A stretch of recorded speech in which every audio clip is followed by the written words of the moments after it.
शेतकरी मित्रांनो, सोयाबीन पिकावरती आपल्याला शेवटची फवारणी कोणती करायची आहे, याचबद्दलची माहिती घेऊया. शेतकरी मित्रांनो, या सोयाबीनच्या शेवटच्या फवारणीमध्ये तुम्हाला घ्यायचं आहे एक चांगल्या पद्धतीचं अळीनाशक. अळीनाशकमध्ये काय घ्यायचं आहे, तर तुम्ही घेऊ शकता फेनॉस्क्विक, बायर कंपनीचं येतं. अतिशय उत्कृष्ट पद्धतीचं हे अळीनाशक आहे. याचं जे प्रमाण आहे ते 15 मिली प्रतिपंप घ्यायचं आहे. शेतकरी मित्रांनो, तुम्हाला हे नाही घ्यायचं आहे, तुम्ही बॅराझेटचा वापर करू शकता 30 मिली प्रतिपंपाने.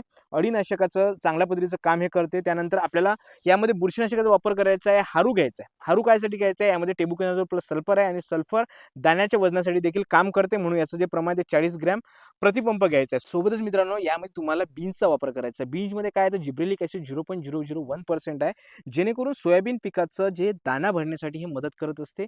चांगल्या पद्धतीचं हे जे टॉनिक आहे, जिब्रेलिक ॲसिड आहे, हे मदत करते आपल्याला चांगल्या पद्धतीने दाना भरायला. आणि शेवटचं घ्यायचं आहे तुम्हाला 13-0-45. 13-0-45 मध्ये 13% नत्र आहे, म्हणजे हिरवेपणा कायम ठेवतो झाडाचा आणि 45% पोटॅश असल्यामुळे दाणे भरण्यासाठी चांगली पद्धतीचं काम हे करत असतं. तर शेतकरी मित्रांनो, अशा पद्धतीचं सोयाबीन पिकावरती शेवटची फवारणी करून घ्यायची आहे. अशाच पद्धतीच्या नवनवीन माहितीसाठी हेल्पिंग फार्मर या पेजला नक्की फॉलो करा. धन्यवाद.